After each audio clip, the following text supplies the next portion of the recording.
FTP நேயருக்கு வணக்கம். அதாவது தமிழ்நாடு சட்டமன்ற தேர்தல் 2026 வந்து இன்னும் ஒரு 1.5 மாசத்துல நடக்கும் போது. ஸோ தமிழ்நாடு முழுக்க தேர்தல் பரபரப்பு மக்கள் மத்தியில நல்ல ஹாட் டிஸ்கஷனா போயிட்டு இருக்கு. இந்த தேர்தல் பற்றி இங்க தேர்தல் ஒட்டி இருக்கிற நடக்கும் அரசியல் கட்சிகளின் கூட்டணி எப்படி எப்படி அமையும், இதை பத்தி நம்ம நிறைய வீடியோஸ் பேசியிருக்கோம். கெஸ்ட்டை வச்சு நிறைய வீடியோஸ் எடுத்திருக்கோம். இது இல்லாமல் நம்மளோட எலெக்ஷன் அனாலிசிஸ் ஒவ்வொரு தொகுதியும் என்னென்ன எப்படி இருக்கு கலான்றது நம்ம தனியாக பேசியிருக்கோம். இன்னமும் அந்த வேட்பாளர்லாம் அறிவிச்ச பிறகு அதை பற்றி தனியாக இன்னொரு வீடியோவும் நாங்கள் இன்னொரு செட் ஆஃப் வீடியோஸும் பேசுவோம்.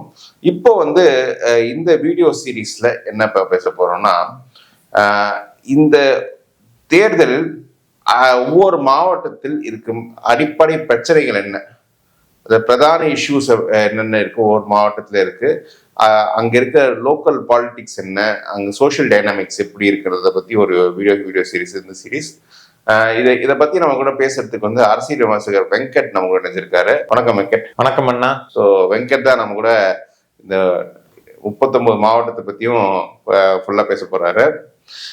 ஸோ நம்ம முதல் மாவட்டத்துக்குள்ள போறதுக்கு முன்னாடி வெங்கட், இந்த டேட்டாவை எப்படி அரைவ் பண்ணி எப்படி நீங்க தயாரிச்சீங்க? இந்த டேட்டா ஒரு மாவட்ட ரீதியா இருக்கிற இஷ்யூஸ். ஸோ தமிழ்நாடு முழுக்க மாவட்டம் ரீதியாக நான் பயணித்து அங்கு இருக்கின்ற பல மக்கள் நல சங்கங்கள், கம்யூனிஸ்ட் இயக்கங்களின் உதவியோடு தான் அந்த மாவட்டத்தில் இருக்கிற பிரதான பிரச்சனைகள் என்னென்ன அப்படின்றத கண்டறிஞ்சோம்.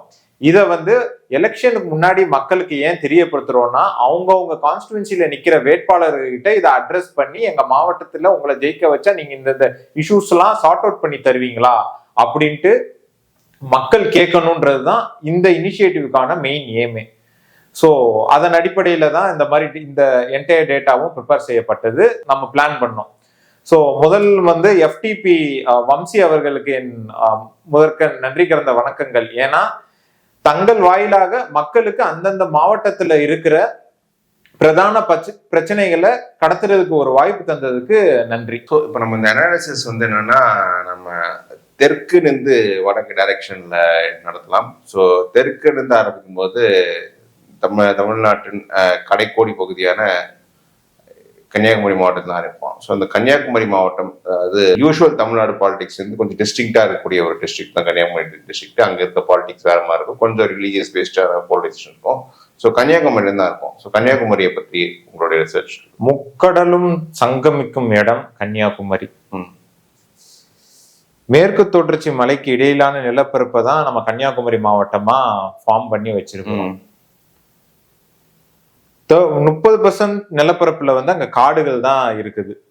வயல்வெளிகள், தென்னை மரங்கள், வாழை, மரவள்ளி கிழங்கு மற்றும் ரப்பர் மரங்கள், அதோடு சேர்த்து நிறைய விதமான மலர்கள் அங்க வந்து பெரிய லெவல்ல விவசாயம் பண்றாங்க. அண்ட் மலையில் விளையும் கிராம்பு, மிளகு, ஏலக்காய் வியாபாரம் தான் பலரோட வாழ்வாதாரத்தின் அடிப்படை தொழிலாவே இருக்குது. அதோடு மட்டுமின்றி மீன்பிடி தொழிலும் கணிசமாக இங்க வந்து நடக்குது. பிளஸ் வந்து பாத்தீங்கன்னா அதிக அளவுல அரசு ஊழியர்கள் இங்கிருந்து தான் பல மாவட்டத்துக்கு பறந்து விரிஞ்சு இருக்கிறாங்க. மூக்குத்தி அம்மன் என்ற புகழ்பெற்ற பகவதி அம்மன் கோயில் வந்து கன்னியாகுமரியில ரொம்ப ஃபேமஸ். கடலின் நடுவே அமைந்திருக்கும் வான்புகழ் வள்ளுவரின் சிலை, விவேகானந்தர் நினைவு மண்டபம், திருப்பரப்பு அருவி, பத்மநாபபுரம் அரண்மனை என சர்வதேச புகழ்பெற்ற டூரிசம் ஸ்பாட்டா பெரிய லெவல்ல கன்னியாகுமரிக்கு பிரதான வருவாயே இந்த டூரிசம் பிளேசஸ்ல இருந்து தான் வருது. Tourism base economy. கரெக்ட். மாநில கட்சியை விட அங்க தேசிய கட்சிகள் தான் பிரதான ரோல் வகிக்கிறாங்க.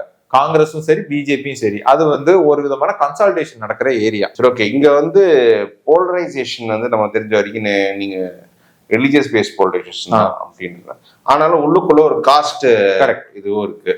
ஸோ எந்தெந்த சமூகங்கள் இங்க ப்ரிடாமினண்டா இருக்காங்க, அவங்க வந்து அதுலயே வந்து அவங்க ரிலீஜன் பேஸ்டா கொஞ்சம் ஸ்பிரிட் இருக்கு, அதுல எக்ஸ்பிளைன் பண்ணுங்க. பிரதான சமூகங்கள் பாத்தீங்கன்னா நாடார், அங்கேயே இந்து நாடார், கிறிஸ்டின் நாடார்ன்ட்டு 2 வகையான நாடார் இருக்கிறாங்க. மீனவரும் அதே மாதிரிதான். மீனவருக்கு மட்டும் பாத்தீங்கன்னா 2.5 லட்சம் ஓட்டர்ஸ் அங்க மீனவர்கள் மத்தியில மீனவர் மட்டும் 2 லட்சம் voters. மீனவர் மட்டும் அங்க 2.5 லட்சம் ஓட்டர்ஸ் இருக்காங்க.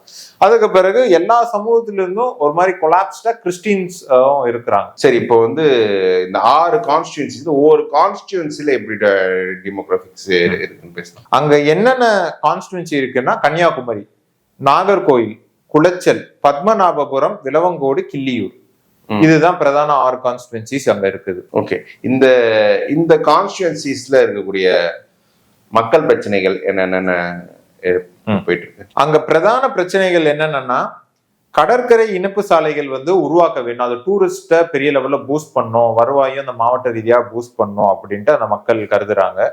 அதுக்கப்புறம் கடற்கரையில மீன் பதப்படுத்தும் அந்த ஸ்டோரேஜ்களை உருவாக்க வேண்டும் அப்படின்ட்டு அந்த மக்களின் பிரதான கோரிக்கையெல்லாம் பல நாட்களா இருக்குது. குளிர்சாதன கிழங்கு வேணும்ட்டு அங்க வந்து மீனவர்கள் பாத்தீங்கன்னா மீனவர்களை பழங்குடியினர் பட்டியலில் சேர்க்க வேண்டும். ஒரு பகுதி மீனவர்கள், நாட் ஆல், ஒரு சில ஃபிஷர்மேன், அதுல ஒரு பகுதி மீனவர்கள் வந்து பழங்குடியினர் பட்டியலில் சேர்க்க வேண்டும் என்று பிரதானமா ரொம்ப நாளா கோரிக்கை வச்சுக்கிட்டு இருக்கிறாங்க. மீனவர்களுக்கு சட்டமன்றத்துல போட்டியிட அதிக வாய்ப்பு தரணும் அப்படின்னு சொல்லியிருக்காங்க. இப்பதான் பாத்தீங்கன்னா தாரை கர்ப்பத்தம்மையார் காங்கிரஸ் எம்எல்ஏ வாய்ப்பு தந்திருக்காங்க.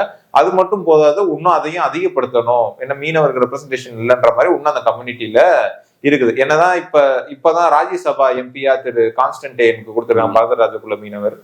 சோ அவங்க வந்து இந்த மாதிரி ரெப்ரசன்டேஷன்ஸ் எதிர்பார்க்கிறாங்க. மீன் வள மசோதா, கடலுக்குள் காற்றாலைகள் அமைக்க ஒன்றிய அரசு முயற்சிக்கணும் அப்படின்ட்டு பிரதான கோரிக்கையா அங்க மீனவர்கள் மத்தியில எழுந்துகிட்டு இருக்குது. அதுக்கப்புறம் கலையரங்கம், மீனவர் ஓய்வரங்கம் கட்ட வேண்டும் அப்படின்ட்டு மீனவர்கள் கோரிக்கை வச்சிருக்காங்க. லூர்து அம்மாள் சைமனுக்கு சிலை அமைக்க வேண்டும். காங்கிரஸ் காமராஜர் பீரியட்ல மினிஸ்ட்ரியா இருந்தாங்க இவங்க. அதே மாதிரிதான் மார்க்சல் நேசமணி, கம்மரி தந்தை மார்க்சல் நேசமணி அவர்களுக்கும் அங்க வந்து அவரை முன்னிலைப்படுத்தாம பல விஷயங்கள் அங்க நடக்குது அப்படின்ட்டு அங்க பல சமூகங்களும், நான் முக்கியமா சொல்ல போனா நாடார் சமூகம் வந்து, கிறிஸ்துவ நாடார் சமூகம் வந்து மிகவும் வருத்தத்தில் இருக்காங்க. ஆனா அவருக்கும் உரிய அங்கீகாரமும் மரியாதையும் செலுத்தணும் அப்படின்ட்டு அங்க அதை சார்ந்த மக்களும் கோரிக்கை வச்சுக்கிட்டு இருக்கிறாங்க. அதுக்கப்புறம் ஏவிஎம் கால்வாய் தூர்வாரப்பட வேண்டும். அதனால அது சுத்தி இருக்கிற பிரச்சனைகள் நிறைய வருது. அதனால அந்த மக்கள் வந்து பிரதானமா இதுவும் வேணும்னு சொல்லியிருக்காங்க. அதுக்கப்புறம் பேச்சிப்பாறை பெருஞ்சான அணைகளை தூர்வார வேண்டும். இதுக்கு வந்து என்ஓசி வாங்கணும். யூனியன் கவர்மெண்ட் வந்து ஒன்றிய அரசியலிருந்து என்ஓசி வாங்கி அதை பிரதானமா துரிதப்படுத்தி செயல்படுத்தணும் அப்படின்ட்டு. அதுக்கப்புறம் கேரளால இருந்து பாத்தீங்கன்னா கேரளால இருக்கிற மருத்துவ கருவிகள்லாம் கன்னியாகுமரியில கொட்டுறாங்க. அதெல்லாம் இப்பயும் பாத்தீங்கன்னா முன்ன இருந்த மாதிரி இல்லைனாலும் அப்பப்ப நடந்துகிட்டு தான் இருக்கு. அதுக்கு நிரந்தர தீர்வு காண வேண்டும் அப்படின்ட்டு அந்த மக்கள் இதுவும் ஒரு பிரதான கோரிக்கையா வச்சாங்க. அதுக்கப்புறம் நெய்யாறு இடதுகரை கால்வாய் தண்ணீரை பெற வேண்டும் கேரளாவிடம் இருந்து அப்படின்ற ஒரு கோரிக்கையும் வச்சிருக்கிறாங்க. வேளாண் கல்லூரி அந்த மாவட்டத்துக்கு எக்ஸ்க்ளூசிவா கொண்டு வர வேணும் அப்படின்னு சொல்லியிருக்கிறாங்க. அதுக்கப்புறம் ரப்பர் தொழிற்சாலை அங்க பாத்தீங்கன்னா அங்க கொண்டு வரணும், ரப்பர் தொழிற்சாலை நிலையமும் அமைப்பும் அங்க கொண்டு வரணும் அப்படின்ட்டு மக்கள் நீண்ட காலமாக கோரிக்கை வச்சிட்டு இருக்கிறாங்க. கன்னியாகுமரியில் விமான நிலையம் அமைக்க வேண்டும். கடல் அது ரொம்ப நாளா பெண்டிங்லயே இருக்குது கோரிக்கை இருந்தது. கரெக்ட். கடல் அரிப்பை தடுக்க வேணும். அதுக்கப்புறம் கன்னியாகுமரியில அந்த ரயில் சேவை விரிவடைய செய்ய வேண்டும். ஹைதராபாத் அந்த மாதிரி ஸ்டேட்ஸ்க்கெல்லாம், ஐ மீன் தென் மாவட்டத்துக்கும் கம்மியா இருக்கு, கொங்கு மண்டலத்துக்கும் கம்மியா இருக்குனால அந்த மாதிரி ரயில்வே சர்வீசஸ் எல்லாம் அதிகப்படுத்த வேணும் அப்படின்ட்டு கோரிக்கை இருக்குது. விவசாய விளை பொருட்கள் ஏற்றுமதி செய்வதற்கு வசதிகள் செய்து தர வேண்டும். நம்ம முன்னாடி பேசின மாதிரி இந்த பூ அது ரிலேட்டடான பிசினஸ் எல்லாம் அங்க பிரதானமா இருக்குது. சோ அதுக்கு வசதி ஏற்படுத்தி தர வேண்டும். ரயில்வேவை தனி கோட்டயம் அமைக்கப்பட வேண்டும். இப்ப வந்து பாத்தீங்கன்னா திருவனந்தபுரம் கோட்டயமா மெர்ஜ் பண்ணி வச்சிருக்காங்க, திருநெல்வேலியோட இல்ல. ஓகே, அது வந்து ஒரு சென்ஸ் ஏன்னா ஒரு டிவிஷன் வந்து தனியா ட்ரிவாண்ட்ரம் டிவிஷன்ல போகணும்னா அப்ப நம்ம இங்க லோக்கல் ஒர்க் எல்லாம் ஆளுங்க வந்து அங்க கேரளால இருந்து இருப்பாங்க. இவங்க லோக்கல்ல பெருசா இருக்குமே கிடையாது. மிட் அண்ட் லெவல் எல்லாமே இப்ப ரயில்வேஸ் நம்ம நார்த் இந்தியன்ஸ் எடுக்கிறாங்க. பட் அங்க இருக்கிற சின்ன சின்ன கான்ட்ராக்ட்ஸ் எல்லாமே அங்க கேரளாக்காரங்க போவாங்க. சோ இவங்க வந்து திருநெல்வேலி இல்ல மதுரை கோட்டையத்தோட மெர்ஜ் பண்ணணும், திருவனந்தபுரத்தோட இருக்கக்கூடாது அப்படின்ட்டு ஒரு கோரிக்கையும் வச்சிருக்கிறாங்க. கன்னியாகுமரி மாவட்டத்துக்கு பல்கலைக்கழகம் சட்ட கல்லூரி, விவசாய கல்லூரி, இப்ப நம்ம பேசின மாதிரி அந்த மாதிரி பல்கலைக்கழகம் அமைக்க வேணும் அப்படின்ற கோரிக்கையும் பிரதானமா அங்க நிலவிட்டு இருக்குது.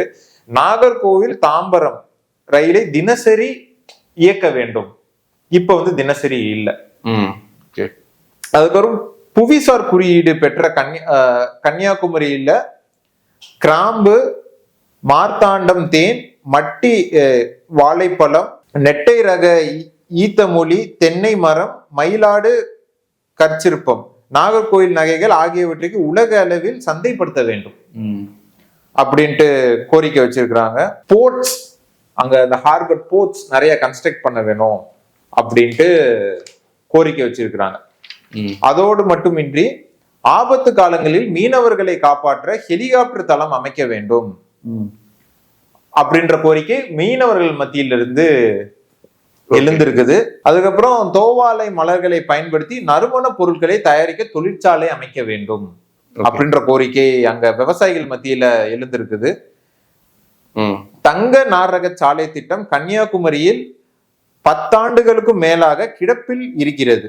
அதை இது வாஜ்பாய் காலத்துல கொண்டு வந்தது தங்கரத சாலை சட்டம். அதோட இனிஷியேஷன் அப்ப ஆரம்பிச்சிச்சு. இன்னும் கன்னியாகுமரியில பாத்தீங்கன்னா கிடப்புல இருக்குது. அந்த 4 வழி சாலை திட்டம்னு சொல்லலாம் அப்படின்ட்டு மக்கள் குற்றச்சாட்டை எழுப்பி இருக்கிறாங்க. அப்புறம் நாகர்கோவில் கலிங்கன் கால்வாய் சாலையில் போக்குவரத்து நெருக்கடி அதிகம் இருக்கிறது. அதனால கனிமா வளங்களை ஏற்றி செல்லும் 16 டயர் லாரிகள் போக்குவரத்து நெரிசலை உண்டாக்குகிறது. அதனால சாலையை விரிவுபடுத்த வேண்டும், அதுக்கான ஆல்டர்னேட்ஸ் நம்ம கொண்டு வர வேண்டும் அப்படின்ட்டு கோரிக்கை வச்சிருக்கிறாங்க. அதுக்கப்புறம் நாகர்கோவில் திருவனந்தபுரம் இரட்டை ரயில் பாதை திட்ட பணிகள் மந்தகதியிலேயே நடக்கின்றன, அதை உடனடியாக சரி செய்ய துரிதப்படுத்தி முடிக்க வேண்டும் அப்படின்ட்டு. அப்புறம் சாலை இஷ்யூஸ்லாம் அங்க இருக்குது. ஒட்டுமொத்த மாவட்டத்திலுமே அனைத்து பகுதி பார்க்க வேண்டும். பாலங்கள் மண் தேங்குவதை, அந்த மண் அரிப்புனால மண் தேங்குது, அந்தந்த infrastructure, basic water, road and basic இன்ஃப்ராஸ்ட்ரக்சர்லாம் கம்ப்ளீட்டா அந்த மாவட்டத்துல இருக்க எல்லா இடத்துலயும் நூக் அண்ட் கார்னர் இருக்கானா இல்ல. சோ அந்த பேசிக் இன்ஃப்ராஸ்ட்ரக்சர் ப்ராப்ளம் மற்ற தமிழ்நாடு மாவட்டத்தை ஒப்பிடும்போது கன்னியாகுமரி மாவட்டத்தை நம்ம டிராவல் பண்ணாலே தெரியும். ஒரு ஃபாரஸ்ட்குள்ள போறது, கேரளா டிராவல் பண்ற குண்டும் குழியுமாக ரோடு இருக்கும். மற்ற தமிழ்நாடு மாவட்டம் கொஞ்சம் அந்த ஓப்பன்னஸ் இருக்காது. அதுக்கப்புறம் தேங்காய்பட்டினம் மீன்பிடி துறைமுக பணிகளை உடனடியாக செய்து தர வேண்டும். நாகர்கோவில் டவுன் ரயில் நிலையம், கன்னியாகுமரி ரயில் நிலையத்தை நவீனப்படுத்த வேண்டும். அது வந்து இப்ப இந்த பிரதமர் திட்டத்தின் கீழே துரிதப்படுத்தி நவீனப்படுத்த வேண்டும்ன்ற கோரிக்கை எழுதிருக்குது. வேளாங்கண்ணி எக்ஸ்பிரஸை நிரந்தரமாக இயக்க நடவடிக்கை எடுக்க வேண்டும். வேளாங்கண்ணி எக்ஸ்பிரஸ். சோ இதுதான் கன்னியாகுமரி மாவட்டத்தில் இருக்கிற பிரதான பிரச்சனைகள். மக்கள் வந்து அந்தந்த தொகுதியில நிக்கிற வேட்பாளர்கள் கிட்ட இதை வந்து முன்னிறுத்தி அவங்க கொடுக்க ப்ராமிஸின் அடிப்படையில் ஓட்டளிக்க வேண்டும் என்று கேட்டுக்கொள்கிறேன். சரி, ஓகே. ரொம்பவே இன்ஃபர்மேட்டிவா தான் இருந்தது நீங்க சொன்ன பாயிண்ட்ஸ் எல்லாமே. நல்ல ரிசர்ச் பண்ணியிருக்கீங்க. சில பிரச்சனைகள் வந்து நம்ம சென்னையில இருக்கும்போதே பார்த்தா தெரியும், இந்த பேசிக்கா இந்த பிரச்சனைகள் இருக்கும், டிமாண்ட்ஸ் இருக்குன்றது. சரி, நம்ம அடுத்த மாவட்டம் என்னன்றது நெக்ஸ்ட் வீடியோல பார்ப்போம். கன்னியாகுமரி பத்தி நம்ம சஃபிஷியண்டா கொடுத்துருக்கோம் இந்த வீடியோஸ்ல. ஸோ நெக்ஸ்ட் வீடியோல மீட் பண்ணுவோம். நன்றி அண்ணா.